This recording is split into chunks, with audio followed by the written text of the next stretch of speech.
Hello, welcome back. GovDoc Breakdown, no opinions, just facts and summaries of government documents, and we let you take it from there. June 12th, House Joint Resolution 87, 88, and 89. So 3 new laws passed by Congress having to do with the Congressional Review Act, House Joint Resolution 87, 88, and 89. This time, Congress is ending EPA rules related to California's way of regulating vehicle emissions. A lot of these resolutions have been kind of milquetoast, but this one is kind of interesting.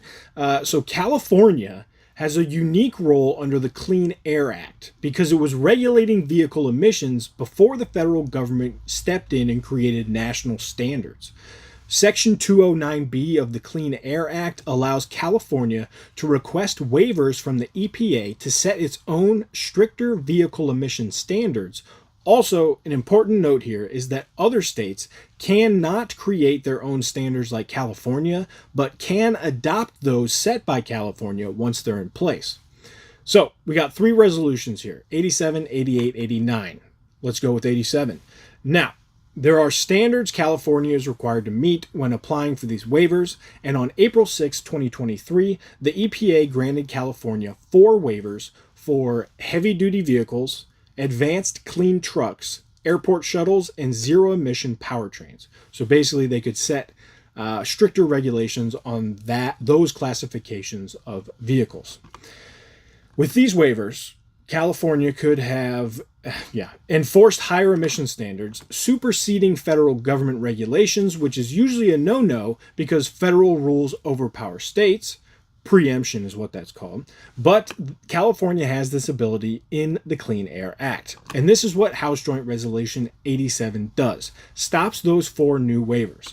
California's ability to enforce these regulations is now nullified, and the EPA is barred from issuing new waivers for substantially similar California regulations unless Congress allows it. Because remember, under the Congressional Review Act, if they revoke a rule, that federal agency cannot create a substantially similar rule without going to Congress for approval.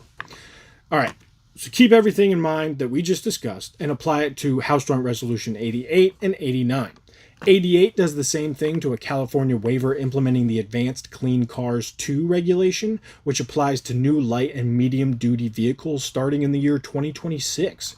And 89 gets rid of the Omnibus Low NOx regulation, which focused on reducing nitrogen oxide, or NOx, emissions shown to contribute to smog and air pollution.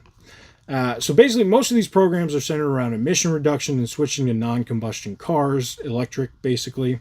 And California was the state that really led all this to be federally recognized. So they're basically trying to keep their status as the pioneer blazing this trail going. And these guys are saying, well, calm down or something, basically.